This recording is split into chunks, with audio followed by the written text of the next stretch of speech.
G'day guys, it's your old pal Nick here from the Bulldog Fanatic YouTube channel, and in today's video we are reviewing the Bulldogs' stirring, awesome win over the Melbourne Footy Club at the MCG by 21 points that ruined the AFL's dream of a Collingwood wildcard final, and now the Bulldogs will be playing Collingwood in a wildcard this Friday night. Let's get into it. So the Bulldogs won 16-12, 109 to the Dees, 12-15, 87. It was just a terrific win. Just a really, really good win. We led the entire game from start to finish. We held off the Dees whenever they started gaining momentum. We would always kick a couple of goals back. It was just really fantastic to see, because I wasn't expecting to win. And after Carlton beaten Freo before our game started, I was like, oh no, we're going to have to play the Crows in Adelaide. And I was just like, not looking forward to it, but somehow we found a way. Not somehow. We really found a way, and it was just really, really good, considering how undermanned we were. And Melbourne had everything to play for as well. They had to win to keep a top 6 spot, and with that loss, now Melbourne are in the wild card themselves and playing against Carlton on Saturday. So that's pretty satisfying as well. We sent the D's into the wild card with that win. That feels pretty good. It feels pretty good. It was only our second game at the MCG this year and our second win at the MCG this year. How bloody good is that? It's a shame we don't play at the MCG more, but that's another story for another day. But it was nice to be at the MCG. So much aura. And I was down level 1 in general admission at the MCG at the city end, and the atmosphere was fantastic. The crowd of over 44,500, which I thought was pretty good for a Melbourne Bulldogs game. The atmosphere was awesome, and just seeing how the boys go on the wider expanses of the MCG is really good, and a really good tune-up for this week against Collingwood, really. And the boys moved the ball very nicely. It was probably the best we've moved the ball all year. Like, we kicked, I think, at least 6 goals from our defensive half, which we haven't done that all year, it seemed like. Whenever we've gotten goals in a lot of our games, it's usually from stoppage, but we got smashed in that category. We got beaten by about 4 or 5 goals from stoppage, which, to be honest, I'm not surprised, given Max Gawn was absolutely dominant against Ryan Gardner and Rory Lubb, which is no surprise, really. And Max Gawn was probably the best player on the ground alongside with Marcus Bonampelli. So, yeah, we found a different way to win, like how we normally do this year, and it was nice for us to be aggressive and high scoring. I'm not used to that as much this year from the Bulldogs, scoring quickly, and scoring from the back half. So it was really good to see. This year has been a weird year for the Bulldogs, and of course in a year when the wildcard's introduced, we actually finished 8th. So under the old final system, like last year, we would have made the top 8 and played Geelong in 5th, but not the case this year. We are playing 9th place Collingwood in the wildcard game. But nonetheless, 13.5 wins by the Bulldogs with an awful percentage. It's a much different feeling to last year. The floor of the 2025 Bulldogs was very high, but the ceiling was very low, as we only beat one top 8 side last year, and that was the Giants twice. This year, our floor is a lot lower. Like, we've had a lot more bad losses, both in terms of opponents and in terms of margin, but our ceilings are a lot higher. We have won quite a lot of games against fellow top 10 teams, and Melbourne, we've beaten them twice this year.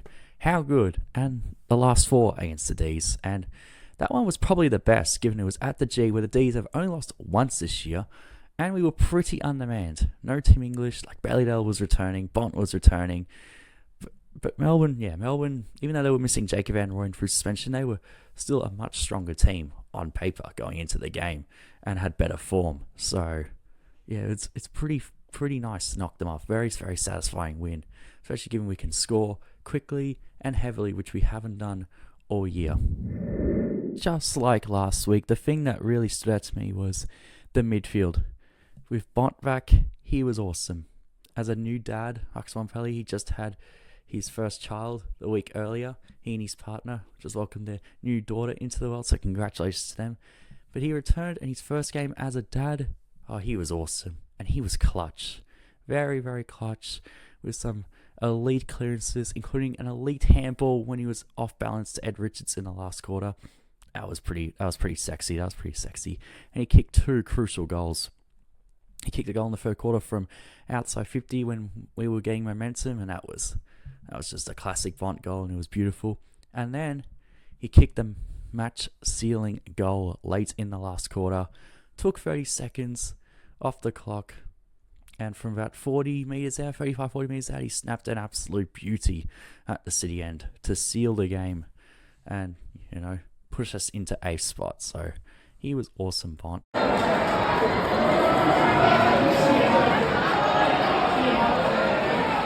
Take your time, Bont. Take your time, mate.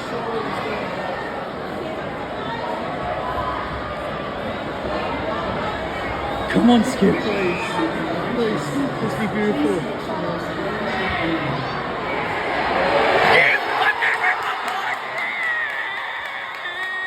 And Ed Richards again was great as well.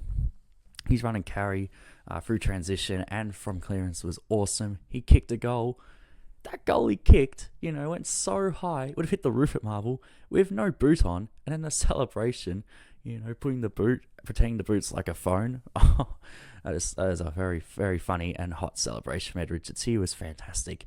And Matt Kennedy as well, having over 20 plus disposals and really filling in as that third midfielder, and also him kicking a couple of snags. The senior boys came to the party when we did, and they were great throughout the entire game. So well done to Marcus Bonapelli, Ed Richards, and Matthew Kennedy for having awesome games. And again, just like last week against Carlton, I'm really impressed with the youngsters. Cooper Hines, again, made some errors, but he did kick 2 goals in the last quarter, which is really good to see. Luke Kennedy had over 20 disposals for the first time in his career, so that was nice seeing. He's just a dog, Luke Kennedy. He just loves the contest, loves getting a bit of inside ball as a smaller player. Lachlan Carmichael was a bit better in his second game with some run and dash off halfback, which was good to see. Riley Sanders and Joel Fraser were good.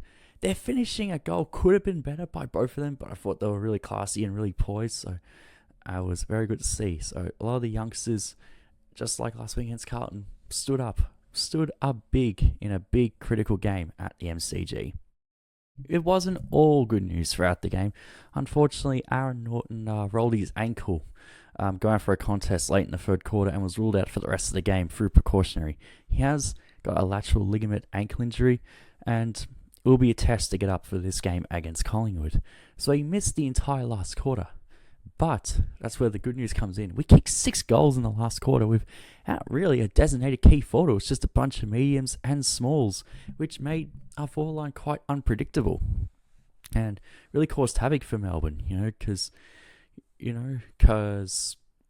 we didn't have like a designated key forward to go to that the defense would gravitate towards. So it made it really, really interesting how he went forward, and because sometimes a lot of time we just bomb it to Norton and bomb it over his head or bomb it to his feet, and a lot of time it doesn't work.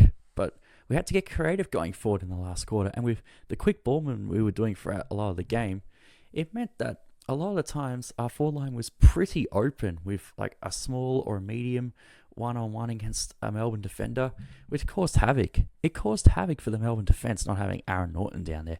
It caused unpredictability. And I think that was a good thing because it meant the boys had to get creative, and really properly choose where to kick the ball to for the forwards' advantage. So that was really, really good to see. Now, I don't know if that holds up an entire game against Collingwood if Aaron Norton doesn't play, but I think he will play, by the way.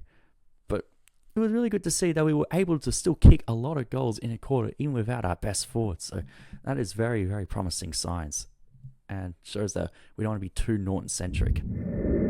Is it not a coincidence that we were able to score a lot of goals from our back half with Bailey Dale back? I don't think it was.